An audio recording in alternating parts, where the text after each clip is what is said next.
Es noticia Colombia, donde a un día después de las elecciones legislativas, bien pudiéramos decir que la derecha se ha impuesto. Unos comicios en los que el partido del expresidente Álvaro Uribe, el Centro Democrático, y el del ex vicepresidente Germán Vargas Lleras, Cambio Radical, fueron los que obtuvieron una mayor votación.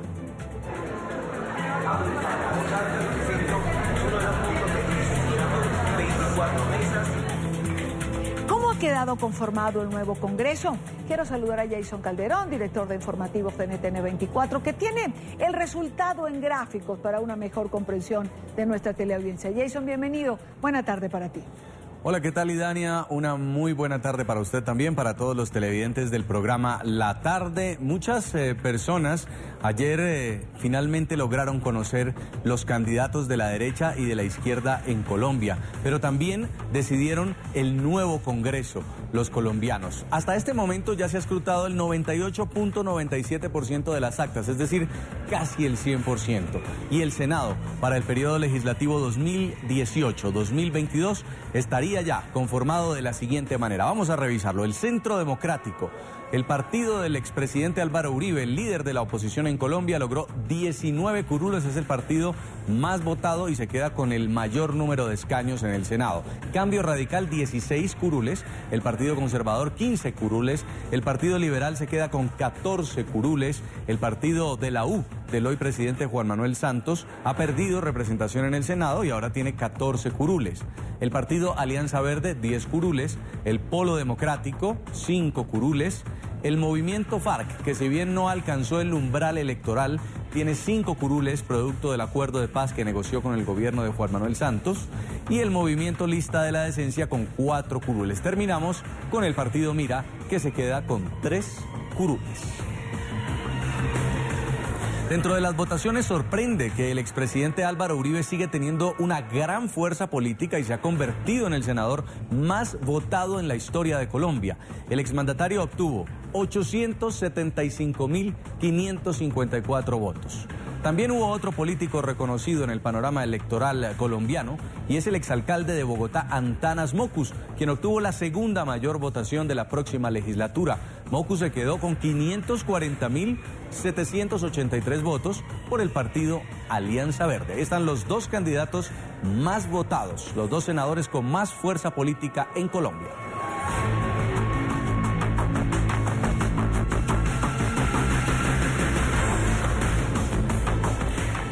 El senador Jorge Robledo del partido Polo Democrático, también un gran representante de la izquierda, ha sido el tercer senador más votado. Y Dani.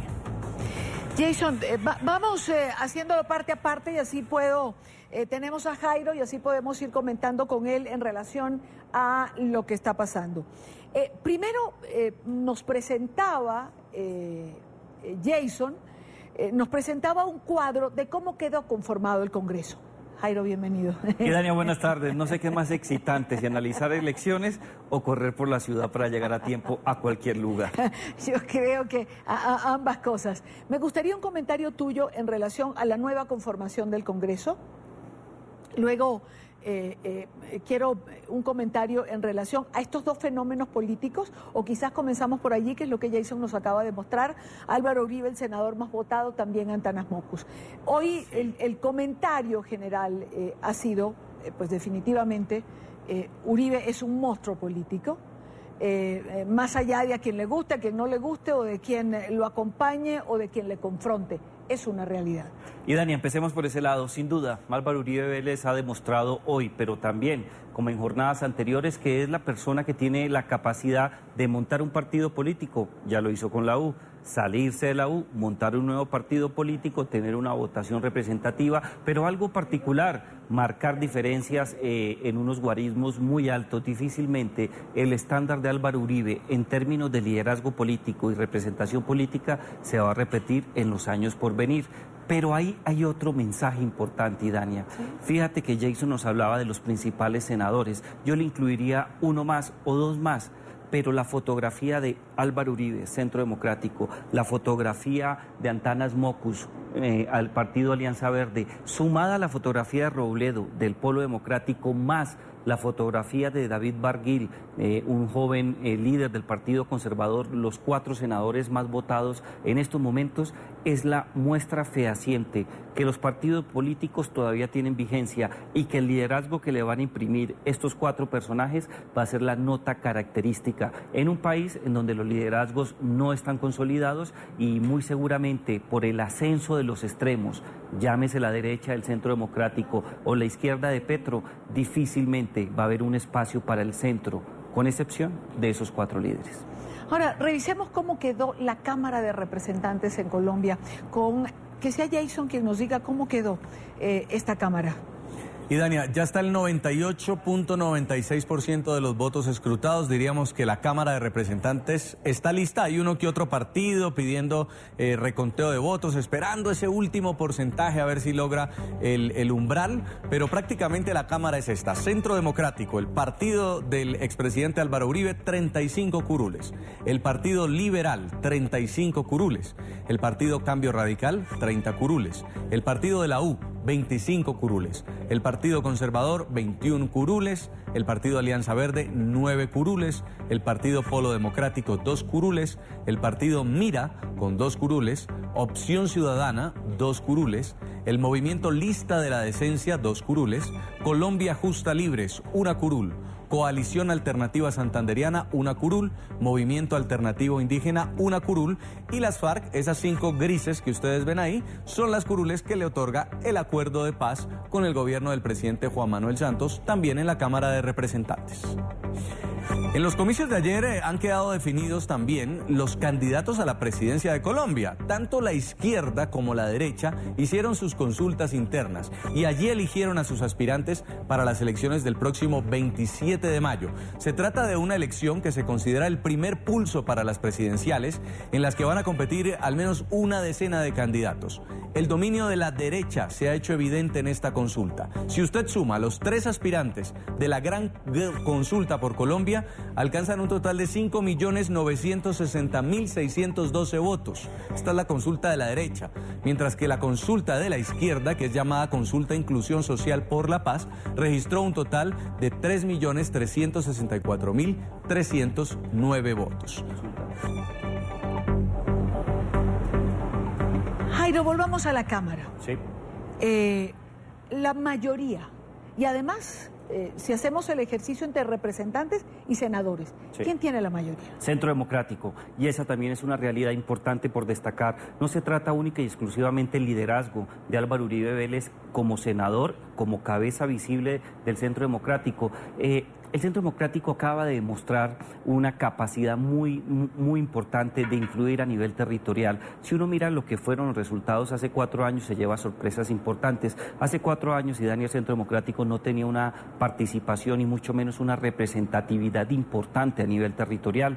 Los miembros de la Cámara de Representantes obedecen a circunscripciones departamentales o a circunscripciones especiales, pero las especiales son muy pocas. Hablamos especialmente de 5, pero al tener 35 representantes demuestra que existe un liderazgo joven, que existe la capacidad de influir a nivel territorial y que se pueden crear cuadros directivos que muy seguramente van a tener una participación especial en la Cámara de Representantes, pero que es la apuesta a futuro de un partido que ha nacido con una estrella muy grande. Y ahí hay otro análisis importante, Dania. Yo creo que después de la aventura del partido de la U, Álvaro Uribe Vélez tiene un tema absolutamente claro. Partido político que no tenga vocación histórica está llamado a desaparecer, y al abrir la lista y tener una representación tan importante a nivel territorial, creo que la apuesta va por ese lado, tener la capacidad de permanecer en el tiempo. ¿Cómo quedó la gran consulta por Colombia? ¿Cuál fue la diferencia entre los candidatos y cómo quedó la consulta de inclusión social por la paz de la izquierda? Jason tiene los gráficos. Gracias, Idania. Quedó de la siguiente manera. Iván Duque se impone sobre sus contrincantes por un amplio margen. Ya está el 99.76% de las mesas escrutadas de esta consulta de la derecha, y el aspirante del Centro Democrático obtiene 4.038.101 votos. En segundo lugar aparece Marta Lucía Ramírez con 1.537.790 votos, esto es el 25.79%. Y en último lugar el ex procurador Alejandro Ordóñez con 384.721 votos para un 6.45%. Los tres salieron unidos anoche a celebrar esta cantidad de votos que logra una alianza de derecha en Colombia. Y estos son los resultados de la consulta de la izquierda. Ya va el 99.77% de las mesas escrutadas y el exalcalde de Bogotá, Gustavo Petro, obtiene 2.849.331 votos para un 84.69%, una votación nada despreciable tampoco. Y el exalcalde de Santa Marta, Carlos Caicedo, obtuvo 514.978 votos para un 15.30% de los sufragios. Son entonces el señor Duque y el señor Petro los candidatos presidenciales definidos de la izquierda y de la derecha en Colombia.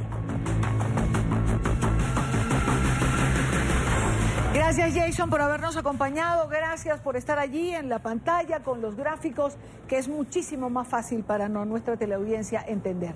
Buena tarde para ti. Buena tarde, Idania. Jairo, la consulta por la Gran Alianza en Colombia además respeta el preacuerdo. Sí. Duque nombra vicepresidente o vicepresidencial a Marta Lucía Ramírez. Ya lo anunciaron la noche de ayer, pero a lo que me quiero referir particularmente son casi 6 millones de votos. Sí. De este lado, 6 millones de votos de la derecha, como se ha dicho. Y si vamos a la izquierda, tenemos unos 3.200.000, 3.300.000, es decir, fácilmente lo dobla. ¿Se define de alguna manera el horizonte electoral de cara a las presidenciales? Y Dania, voy a hacer uso de una figura propia del mundo de la seguridad, un tipo Clausewitz que ha sido muy estudiado, hablaba de la importancia del ascenso de los extremos como una posibilidad de solucionar las diferencias, y yo creo que esto es aplicable por lo menos en términos de ciencia política. Sin duda Colombia confirma que es un país de derecha, que es un país que tiene unas posturas ideológicas que históricamente ha sabido mantener durante las últimas décadas, especialmente por quienes han ocupado un cargo como inquilinos en Casa de Nariño. Pero sobre este particular, en mi opinión, hay dos cosas claves. La primera, el centro, el voto de opinión, las personas moderadas en estos momentos prefirieron optar por la izquierda o por la derecha. Ya no hay espacio para medias tintas. Y al no haber espacio para medias tintas, yo creo que la suerte está echada. ¿Y por qué creo que la suerte está echada? Porque yo creo que en la votación de la primera vuelta electoral existe una alta probabilidad para que Iván Duque, con esos 6 millones de votos, más el movimiento de otros partidos de derecha, esté en capacidad de vencer a Gustavo Petro, no solamente por un margen pequeño, sino por un margen que puede ser superior al 50%. En estos momentos, sin un centro lo suficientemente sólido, capaz y con liderazgo, lo que va a ocurrir es el ascenso de los extremos. La gente vota útil, en el sentido de que prefiere tener la capacidad de definir una elección presidencial a que su voto se pierda en el centro. Por eso creo que la suerte, en este caso, está echada a favor de Iván Duque. Es decir, que para Jairo Libreros, Colombia podría definir su próximo presidente en una primera vuelta. En mi opinión, existen más probabilidades de cerrar esta campaña en la primera vuelta que nos veamos en una segunda vuelta electoral. Quizás la única mancha de este proceso electoral de este domingo fue el problema que se presentó con las consultas partidistas internas. La falta de tarjetones en muchas de las mesas en varias ciudades de Colombia, sobre todo los tarjetones que iban a la gran consulta por Colombia, de la coalición entre Pastrana y Uribe. ¿Había pasado esto antes? Y Dania, con el impacto político de ahora, no. Hubo algunas excepciones. A comienzos de la década de los 90 hubo un problema, pero se relacionó única y exclusivamente con una mesa muy apartada, en donde la solución que se sacó como unas debajo de la manga fue sacar unas fotocopias en una consulta. En el año 2005 se presentó un segundo antecedente, pero fueron 2 mesas. Pero un antecedente como estos, en donde se involucraban 2 consultas internas, una votación muy alta, la ruptura de la capacidad que tenían los miembros de la registraduría para reaccionar, nunca se había presentado en estas dimensiones. Pero yo quiero resaltar algo, Idania. ¿Sí? Sin duda hay una mancha. y una mancha que tiene que ser estudiada y hay que encontrarle una solución. En mi opinión, la solución a este problema es crear una cuarta rama: ejecutivo, legislativo, judicial y la rama electoral, para evitar la dependencia de la registraduría del Consejo Electoral al Poder Ejecutivo. Pero el tema central yo creo que no gira en torno de eso. Creo que el registrador en esta etapa, como en otras, ha demostrado ser un funcionario muy eficiente. Justamente está con nosotros el registrador Juan Carlos Galindo, el registrador de Colombia, para hablar de este tema. Registrador, bienvenido. Buena tarde para usted. Y Dania, buenas tardes. Señor registrador, ¿qué pasó ayer con el material que se terminó y qué tanto malestar y confusión produjo en un momento determinado? Históricamente, en las consultas partidistas en las cuales la organización electoral brinda un apoyo a los partidos, se han manejado con una impresión de tarjetas electorales inferiores al padrón electoral. Esto obviamente traduce en un riesgo que puede llevar a que falten tarjetas en determinados momentos, en determinados sitios. Pero previamente, con todos los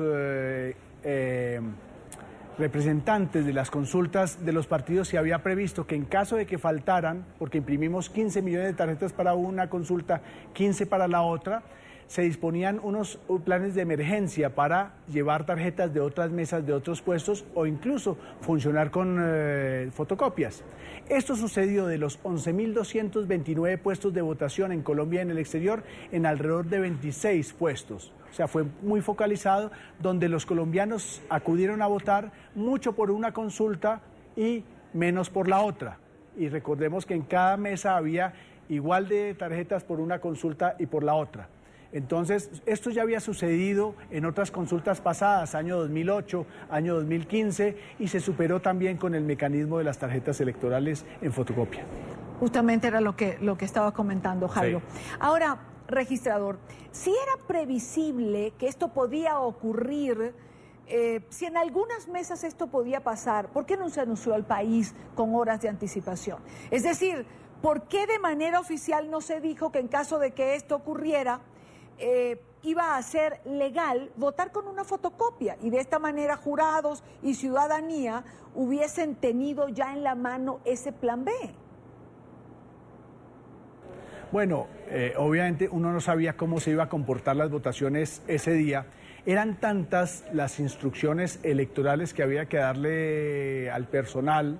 Nos enfocamos en muchos, porque recordemos que a par de las consultas iban los procesos de elección de Congreso de la República, Senado y Cámara de Representantes. Y no se sabía por dónde podría haber ocurrido esta circunstancia.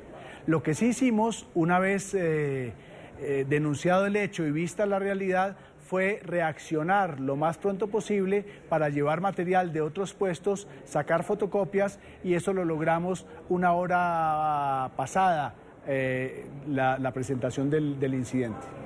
Ahora, señor registrador Galindo, ¿cuál es la reflexión en torno a lo que ocurrió ayer? Es decir, ¿qué nos queda después de ese incidente que, aunque fue en pocas mesas, pareció que fue en muchas? Lo primero, recordar que en Colombia siempre somos muy críticos con relación a los procesos de las consultas. Cuando van pocos votantes a votar y se imprimen muchas tarjetas electorales, decimos que por qué se desperdició tanto papel, tanto voto, si la votación fue mínima. En esta ocasión hubo una alta votación, pero habíamos impreso cerca de 30 millones de tarjetas electorales, hubo que desechar cerca de 20 millones, pero además el gran aprendizaje, para responderte, es que la consulta partidaria debe mantener el mismo 100% de material electoral, de tarjetas electorales, para el padrón electoral. Lo otro es generar situaciones como la que vivimos el día de ayer. Ahora, vayamos a algunas cifras, señor registrador. ¿Cuántos colombianos participaron? ¿En cuánto disminuyó la abstención? Que tengo entendido fue en 3 puntos y medio más o menos. Sí, tenemos que el padrón electoral en Colombia son 36.025.318 que estaban habilitados para votar. Votaron para Senado 17.617.251. Esto quiere decir que de las elecciones de hace 4 años a estas aumentó la participación electoral del 43.58% al 48.27%, es decir, prácticamente 5 puntos de aumento en la participación electoral, que es importante, y es importante a pesar de las dificultades que significa votar por Congreso de la República con las tarjetas con voto preferente como lo tenemos aquí en Colombia. Señor registrador Carlos Galindo, muchísimas gracias por estar con nosotros en la tarde de NTN 24. No, muchas gracias a ustedes y un feliz día. Igualmente para usted. Jairo, ya para cerrar, tú haces la propuesta de que exista un cuarto poder para que no dependa de nadie, para que tenga presupuesto propio y se pueda manejar. Y el registrador dice las consultas partidarias, para tener 100% de garantías para los electores, hay que tratarlas como una elección nacional. Sin duda yo creo que son propuestas complementarias por 2 motivos. El primero de ellos, Idania, porque requerimos un poder o por lo menos una rama electoral lo suficientemente garantista, autónoma y con la capacidad financiera y administrativa para tomar decisiones sin consultar a un tercero. Y en segundo lugar, Idania, yo creo que nosotros en Colombia hemos crecido mucho en tema de formación de servidores públicos y Galindo es una muestra de ello.